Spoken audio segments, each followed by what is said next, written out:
Good evening, it's Patriot Smoothie. Today was another good day in court. We actually managed to finish an entire witness. That's Officer Jordan Blondie of the Ottawa Police Service, a former PLT, who was the partner of Officer Nicole Bach, who was the primary contact between the police and the accused Chris Barber, not with Tamara Lich. But we did finish Officer Bach's cross, which was a surprise because we started today with the news that there would be delays. So we got in around 10:45, a little bit late.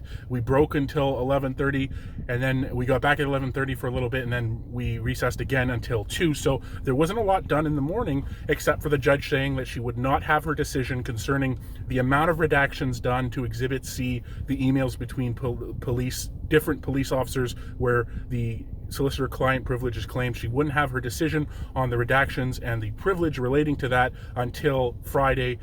So we didn't think we were going to get anywhere today. Certainly I didn't. We also had the Articles of Incorporation for Freedom Court, I believe, were filed as Exhibit 133. And as always, if you desire the nitty-gritty details, follow along on X. But it was still an interesting day today. We got through that cross-examination with both Greenspun and Miss Eunice cross-examining Officer Blonde, and some interesting things coming out. Again, also a couple of interesting things on re-examination, mostly the fact that an objection by Greenspun was maintained because the Crown was trying to basically ask about something that did not come up on cross, but we'll get to that. Again, there's a lot of information here that I have to go through quite methodically in my mind and physically to get through this. We went from a very slow morning to a rather fast-paced afternoon, and in the morning I'm just trying to see if I forgot anything else. Again, we did get the disclosure ordered yesterday of Exhibit A to the defense, and then the Crown said this morning that they were in the process of doing that Detective Benson was working on that along with other disclosure requests. As we know, the judge asking if there was going to be any more applications for anything arising from this further disclosure, and the Crown saying they didn't know because they hadn't seen it yet. And then when we came back at 11:30, they said they were closer to getting that done. There is also talk about something that I am fairly certain, there was quite a bit of talk today about something I'm fairly certain is under a publication ban. And as I am aware, it's concerning the content of that subject, but maybe not necessarily the meta details of it, as in what it could be or how many number of things may be contained inside of it. But nonetheless, I'm going to exercise due caution in this video and try and dance around anything mentioning that. I tried to do that in my Twitter coverage throughout the day as well. So you may notice parts of my Twitter coverage today where I mentioned a publication ban. Now, this isn't anything nefarious. This is something actually I believe the defense asked for earlier in the trial, and it's probably the only thing in the trial that's under a publication ban. It's not to hide anything. It's actually, for genuine circumstances. And while we're speaking about that, the publication ban at the other hearing, the Detective Gru's hearing that I covered exclusively on Twitter, that was not nefarious as well. That was just covering common sense, sensitive information. Some things you just don't go and repeat to the public. It's none of the public's business. It's frankly none of my business either. I mean, we have an open court system. If you go in court, you can observe these things, but some things just aren't relevant to the conversation at large. So these publication bans are not anything nefarious. So please rest assured about that in this case. And again, I'm going to do my best to avoid that, because it could become difficult at sometimes when the defense will talk about something that we can talk about, and it's relating to the picture at large, and then they will jump to something that may be covered by that pub ban, and so they're bouncing back and forth in some of their questions. It becomes a little bit confusing about where the lines are, and excuse me again for being blurred in that. I don't think anything else was missed this morning, though. When I'm looking at this, still no end in sight to the Crown's case. Again, reiterating, it was day 20, It was day 25 today. 25 days of this trial for mischief and everything else that's basically in a mischief bucket. And so far in this trial, no big points, in my opinion, scored by the Crown against the accused. Nothing that makes me go, wow, they're in trouble, wow, they should be concerned. None of that so far in this trial.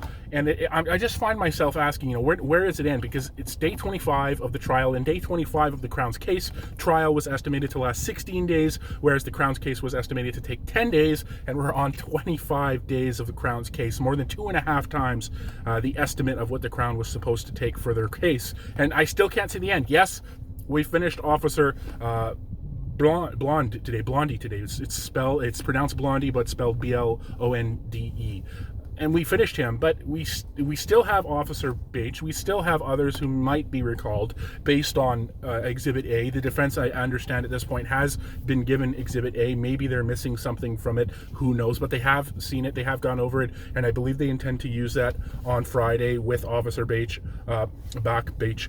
But it's unclear what else they may be asking. Perhaps I hypothesized that they could be potentially asking for, in those email chains, of the redacted email chains that says PLT disclosure between Sergeant Fung Lee of the PLT and Officer Bache and other people, potentially the defense may have asked for replies. Like, did Officer Bache ever send a reply email? And that could be a potential request for additional disclosure, which could, again, as we circled back to earlier, could yield additional applications for the defense if they are provided that, but a fully redacted page of Bache's reply and maybe solicitor client or third party or something else is claimed again, and we have to go through more legal arguments. That's why probably the judge asked, will any of these disclosure requests yield additional applications?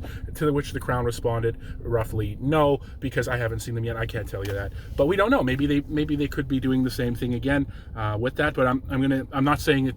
I'm not going to suggest anything nefarious or untowards here.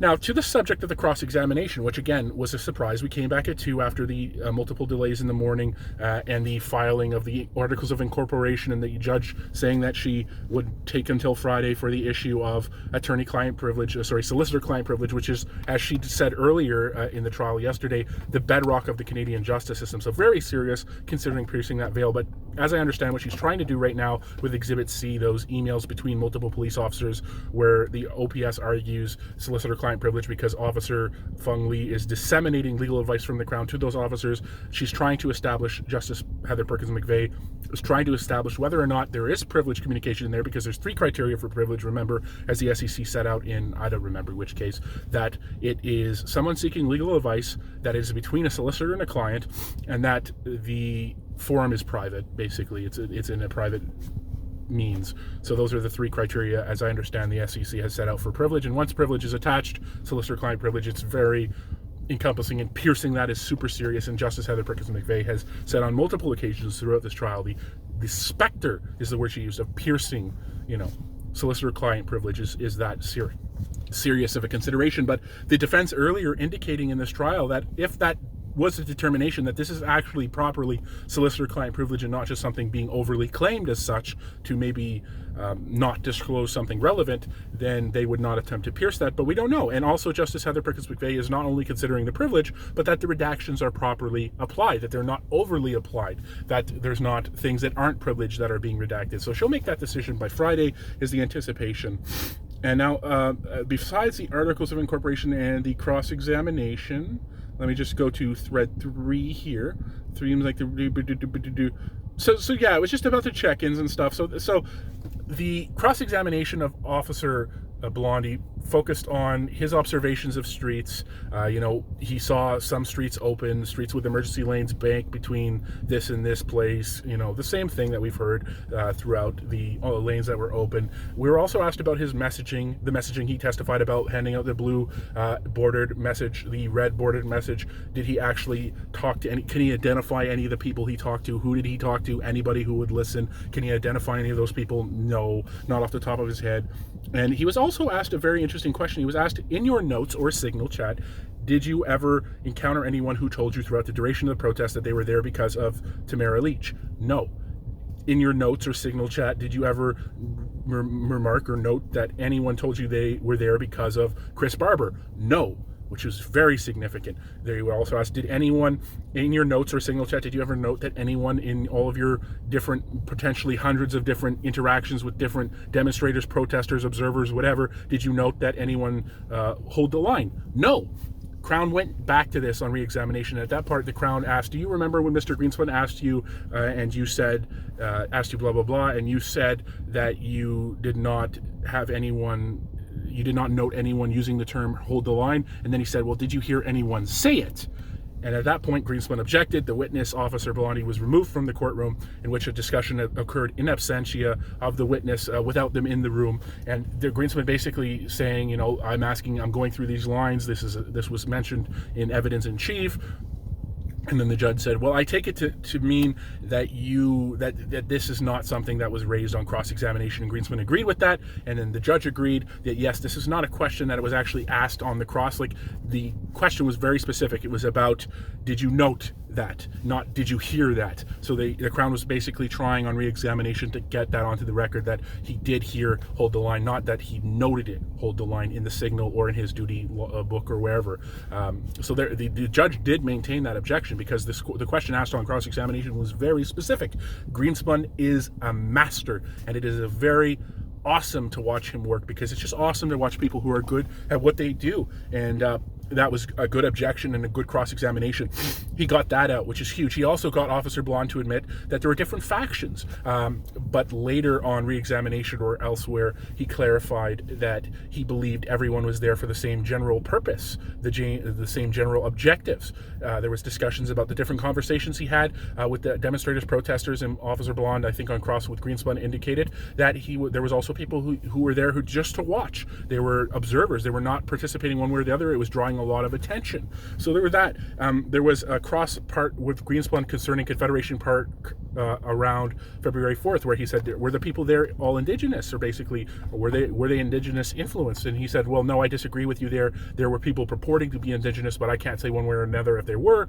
But then Greenspan brought it in that, were they under the general, are you under the general impression that they were under the control of a clan mother, more or less? And he testified that yes, that was the case. There was a clan mother who was very influential in Confederation Park. So that goes towards that line of question, I think, which is important.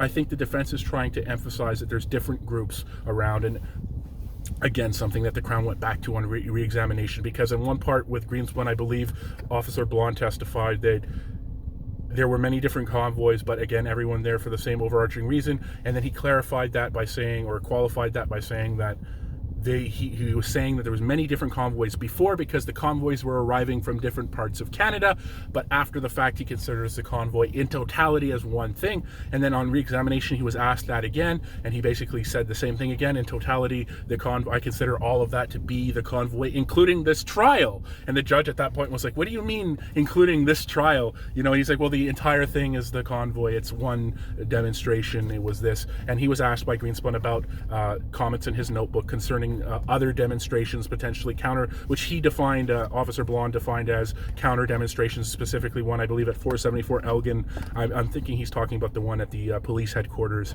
and other such counter demonstrations not part of the convoy, because again, I think the defense is trying to say that there's different groups and trying to prove that, and then the Crown obviously wants to say it's one group and Tamara and Chris controlled them all. But even in Officer Blonde's statement, that there was nobody he encountered who he noted said they were there because of Tamara or Chris, and that even in earlier on in cross-examination it came out that Chris was introduced to Blonde as a road captain or something, and there was many different road captains. Conversations with other road captains were brought up in cross, just to kind of, I think, emphasize that there were other people claiming some leadership capacity, whether they were or not. And Officer Blonde testified to that as well, I believe, that there were people claiming leadership whether they were or not, and that there was a lot of people he talked to who had no idea, who weren't there for social media or other reasons. There was a lot of solitary individual protesters there, and different such people, and people, block captains here, there, and everywhere. So I think even from Officer Blonde's cross-examination testimony, we can logically deduce that there were multiple groups here, that Chris and Tamara did not have ultimate control. And Officer Blonde on cross also Blondie testifying that Chris was amenable to police, that he was always polite and always respectful. He even wrote that in his 8-page summary, the third document he was referring to besides his notes in his Signal chat, the 8-page document summary, referred to as a summary prepared in anticipation of this trial and testimony, I believe on September 13th, 2023, where he wrote Chris was always polite, always respectful, and always amenable to police. And that he tried to assist them. There was discussion about moving day, about different messaging on days besides the 16th to the 17th and the 18th. Maybe potentially, I believe, messaging on the 15th about if you don't do this, then it will escalate to measured responses we discussed the other day. So a lot of stuff coming out on cross that's interesting. And again, I think painting the defense strategy fairly clearly, but I could be wrong, about trying to demonstrate multiple factions, multiple groups, multiple people claiming leadership, and Chris and Tamara being not directly mentioned by anyone that Officer Constable Blonde can recall in his notes, and a couple of back and forths that are really interesting. Again, if you want to go through all of that, go through my summary, go through my reports on Twitter. I make them for a reason. They're really detailed, and you can really see the clearest picture possible of what happened today in the court. But as always, I'll keep you informed. Tomorrow I will be back in the West End for Officer Detective Helen Gruse's disciplinary hearing continuation, which will be covered exclusively on Twitter. If you're interested, go check that out tomorrow. And I'll be back in court on Friday because I believe we will be sitting between 10 a.m. and 1 p.m. It's a short day on Friday. There's other matters, etc., etc., etc. We may get that ruling again on the Exhibit C concerning the redactions that were made in the solicitor-client privilege, and only that those redactions were necessary were made, and we may be able to finish Constable Bach on Friday. Who knows? Which would be huge. And as always, stay tuned. I'm Patriot Smoothie. Have a great day. Let me know in the comments. What do you think about all this? How do you think about the trial? What do you think about what happened today? We did get a surprising amount of progress done today, which started off really slow and disappointing, and we ended up finishing a witness. So what do you think about this whole thing? What do you think about today? Do you have any questions? Leave them down below. I'll get back to you. I'm Patriot Smoothie.